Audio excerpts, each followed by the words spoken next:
Capítulo 2. Primeiras lições na arte da instrução. Durante a viagem, meu entusiasmo renasceu e me voltei com prazer para a contemplação da nova vida em que estava entrando.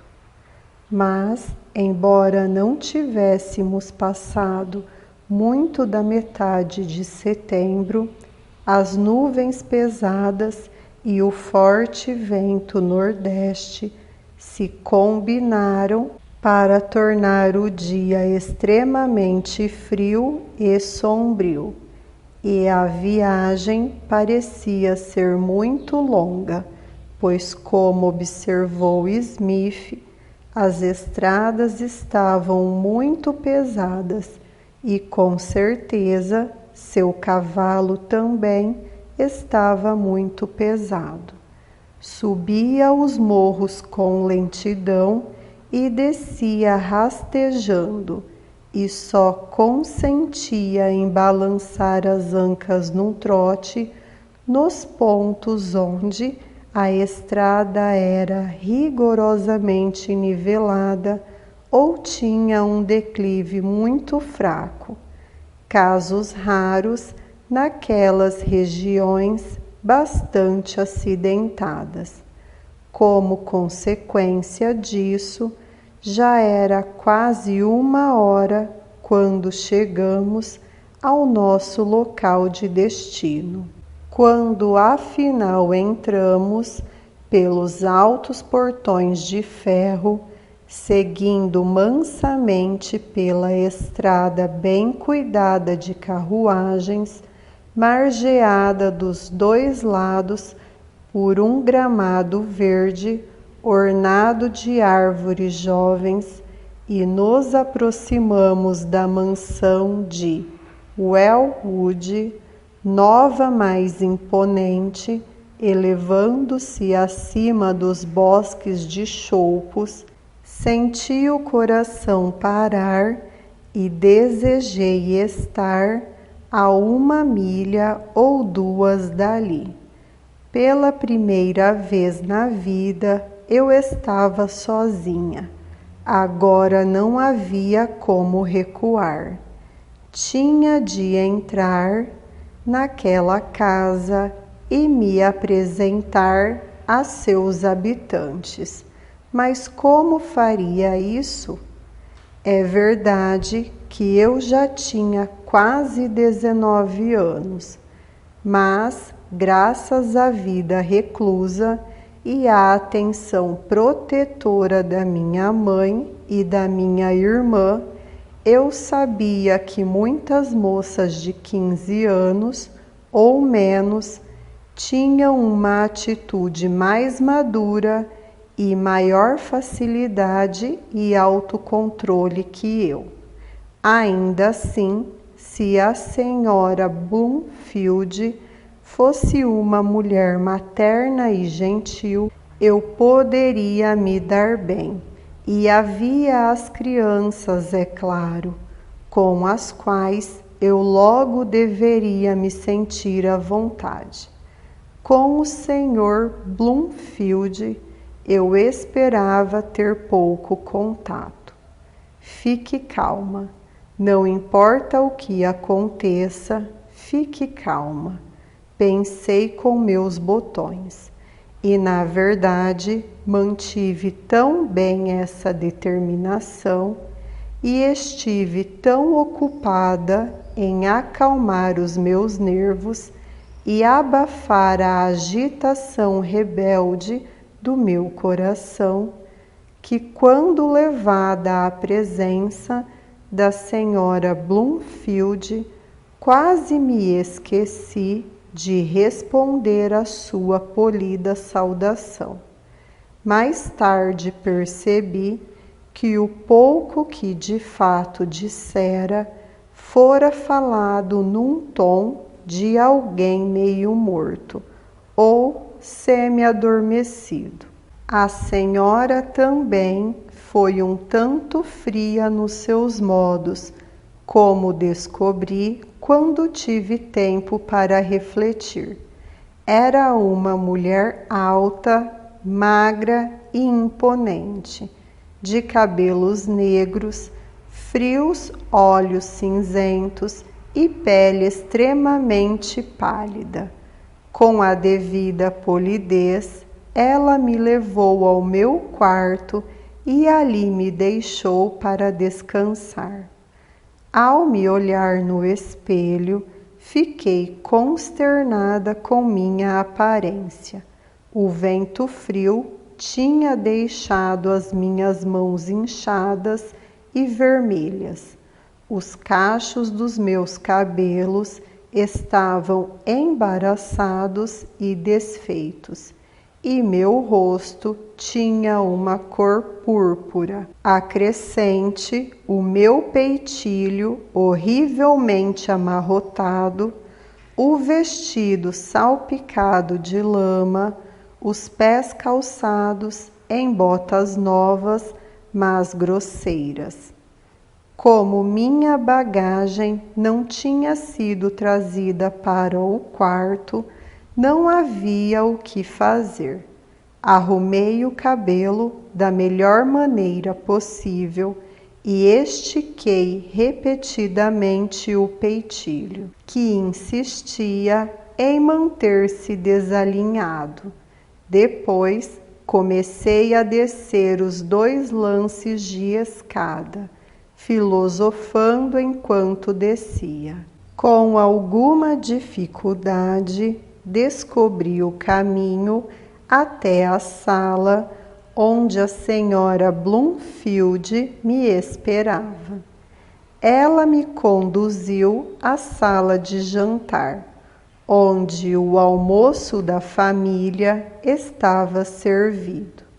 Alguns bifes e batatas meio frias foram colocados diante de mim, e enquanto eu jantava, ela se sentou do outro lado da mesa, observando-me, foi o que me pareceu, e se esforçando para conduzir alguma coisa que lembrasse uma conversa, e que consistia principalmente em uma sucessão de observações banais, expressas com rígida formalidade. Mas isso talvez fosse mais minha culpa que dela, pois eu realmente não conseguia conversar. Na realidade, minha atenção estava absorvida quase por completo na refeição. Não por causa de um apetite voraz, mas devido à dureza dos bifes e à dormência das minhas mãos, quase paralisadas pela exposição de 5 horas à força do vento. Teria ficado feliz em comer as batatas e esquecer a carne, mas tendo um grande pedaço no meu prato, não poderia ser tão indelicada a ponto de simplesmente deixá-la ali. Por isso, depois de muitas tentativas desajeitadas e mal sucedidas de cortá-la com a faca, rasgá-la com o garfo ou de algum modo tirar dela pequenos pedaços, e ciente de que a senhora observava toda a operação, acabei por agarrar desesperadamente o garfo e a faca como uma menina de 2 anos e me lancei ao trabalho com a pouca força que me restava. Mas isso exigia um pedido de desculpas, e com uma débil tentativa de riso, eu disse: Minhas mãos estão tão dormentes por causa do frio que mal posso segurar o garfo e a faca. Eu imaginava que você iria sentir frio, disse ela com uma gravidade impassível, inalterável, que não serviu para me tranquilizar. Quando terminei o jantar, ela me levou de volta à sala de estar e mandou chamar as crianças. Você verá que eles não estão muito avançados nos seus conhecimentos, disse, pois tenho bem pouco tempo para dedicar à educação. E achamos que até agora eles eram muito novos para uma preceptora. Mas acredito que sejam crianças inteligentes e muito capazes de aprender, especialmente o menino, que é, acredito, a flor do rebanho. Um menino de espírito generoso e nobre, a ser orientado, não dirigido, e digno de nota por sempre dizer a verdade, parece desprezar a mentira. Isso era uma boa nova.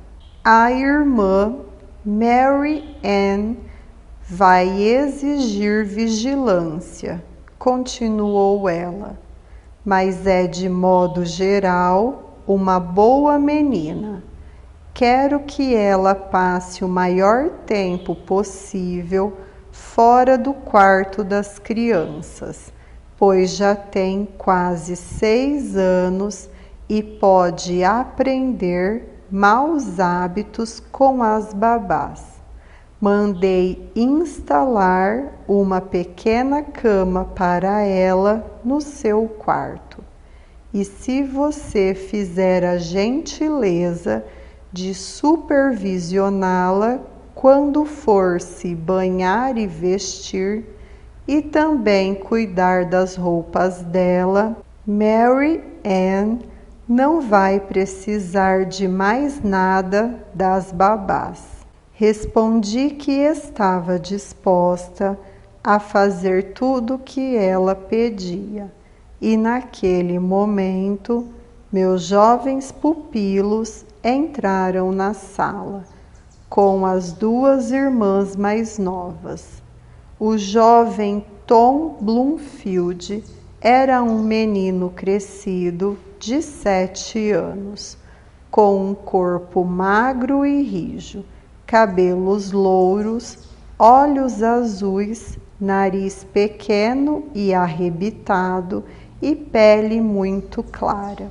Mary Ann era também uma menina alta, um pouco sombria como sua mãe, mas com o rosto redondo e faces muito coradas. A segunda irmã era Fanny, uma menininha muito bonita. A senhora Bloomfield me assegurou que era uma menina meiga e notável, que precisava de incentivo.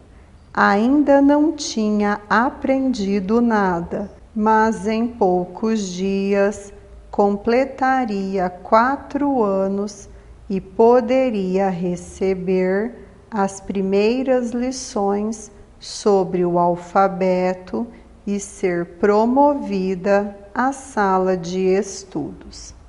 A última era Harriet, uma coisinha de menos de 2 anos, gordinha, alegre e brincalhona, de quem gostei mais que de todos os outros. Conversei com meus jovens pupilos tão bem como me era possível e tentei me apresentar de maneira agradável. Não tive muito sucesso, pois a presença da mãe me colocava sob uma restrição desagradável, mas eles eram notavelmente livres de acanhamento. Pareciam crianças desembaraçadas e vivas, e esperei logo ser amiga deles, em especial do menino, de quem tinha ouvido tantos elogios da mãe. Mary Ann tinha no sorriso algo afetado e um desejo de ser notada que observei com preocupação. Mas o irmão exigiu toda a minha atenção. Colocou-se de pé entre mim e o fogo, com as mãos atrás das costas, e falava como um orador, interrompendo, vez por outra, o discurso, com uma forte censura dirigida às irmãs, quando faziam muito barulho. "Ó Tom, meu querido", exclamou sua mãe, "venha beijar sua mamãe querida, e depois você não gostaria de mostrar à senhorita Gray sua sala de estudo e seus belos livros novos?" "Não vou beijá-la, mamãe, mas vou mostrar à senhorita Gray minha sala de estudo e meus livros novos." "Minha sala de estudo e meus livros novos, Tom", disse Mary Ann. "Eles também são meus, retrucou ele terminantemente. "Vamos, senhorita Gray, eu a acompanho." Depois de mostrados a sala e os livros, com algumas discussões petulantes entre irmão e irmã, que fiz o possível para apaziguar ou mitigar, Mary Ann trouxe sua boneca e começou a falar insistentemente sobre suas boas roupas, sua cama, sua cômoda e outros pertences.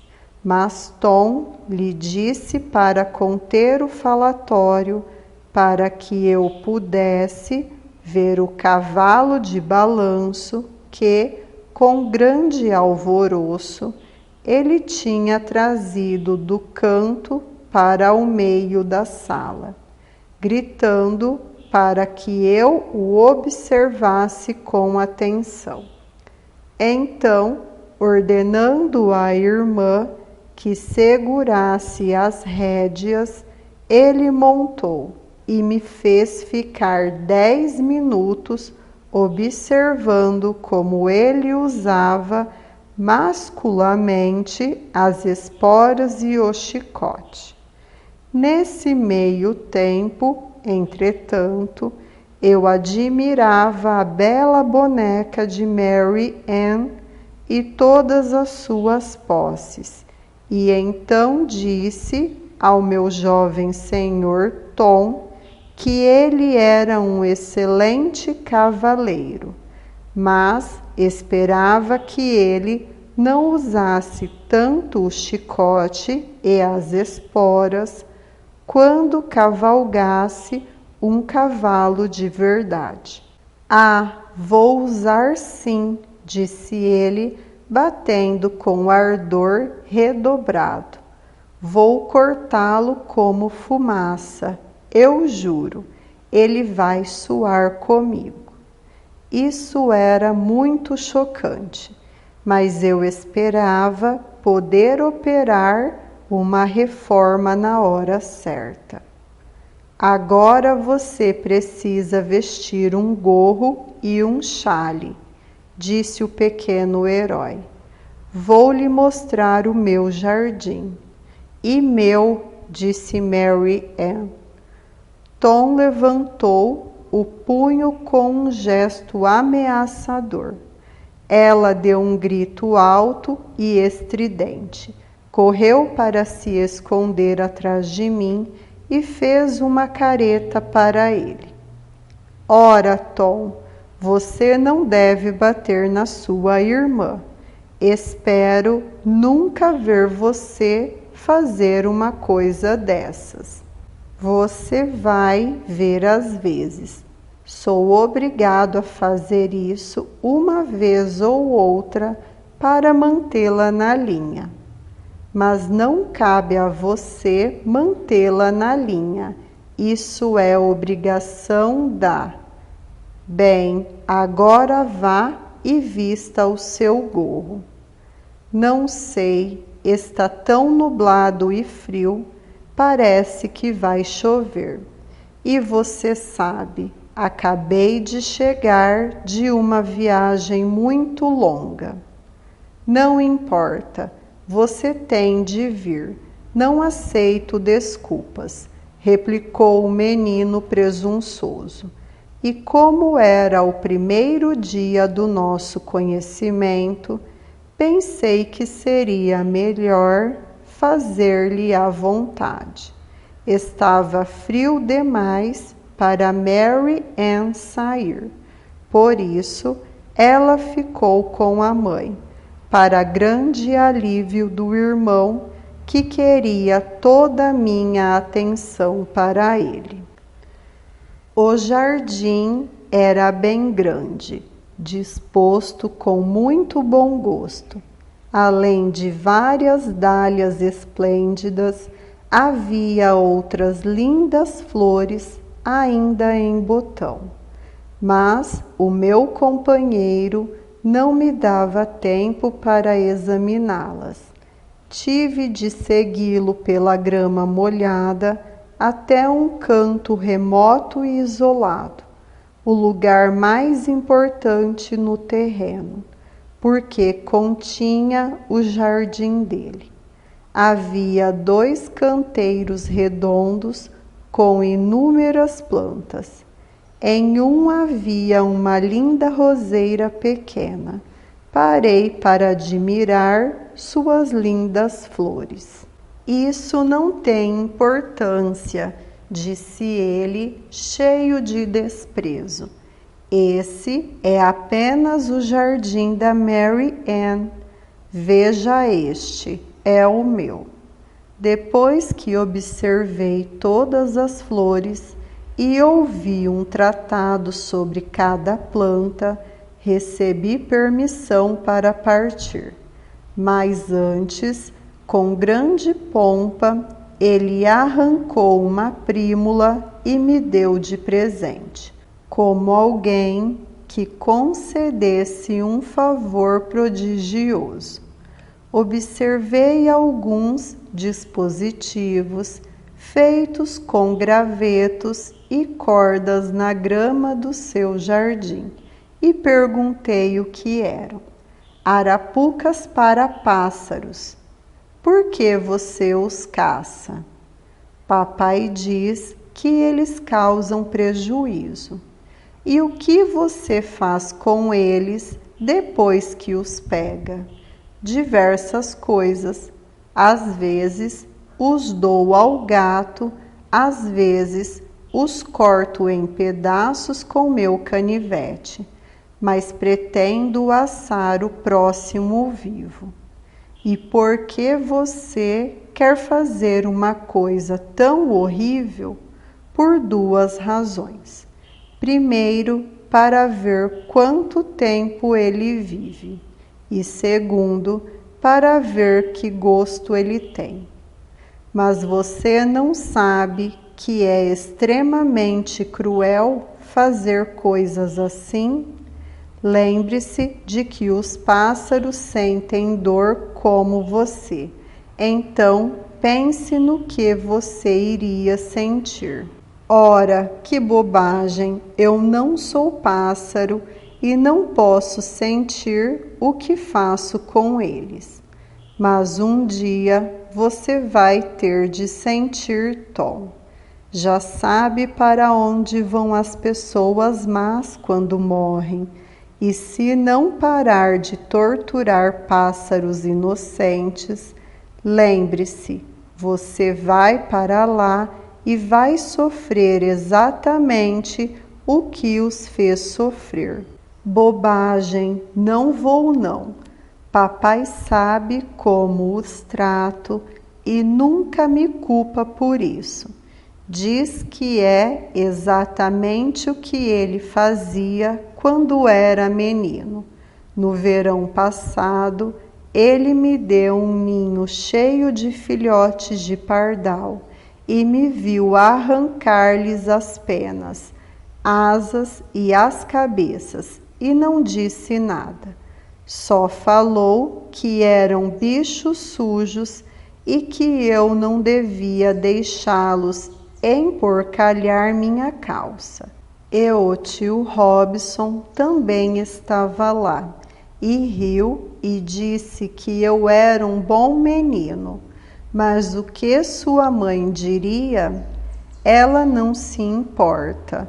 Diz que é uma pena matar os lindos pássaros canouros, mas com os pardais, ratazanas e ratos odiosos, eu posso fazer o que quiser. Então, senhorita Gray, matá-los não é uma crueldade. Eu ainda acho que é, Tom, e talvez o seu pai e a sua mãe também achem, se pensarem um pouco mais. E acrescentei para mim mesma, eles podem dizer o que quiserem, mas estou decidida de que você não vai mais fazer nada assim, desde que eu tenha o poder de evitá-lo.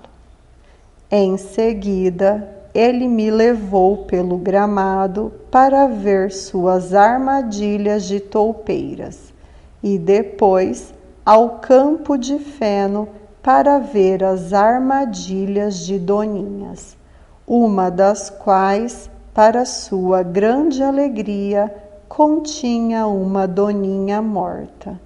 Depois fomos ao estábulo para ver não os cavalos de carruagem, mas um pequeno potro que ele me informou tinha sido criado para ele e devia cavalgá-lo tão logo estivesse bem treinado. Tentei divertir o menino e ouvir com toda a complacência a sua conversa, pois achei que quaisquer que fossem as suas simpatias, eu devia tentar conquistá-las.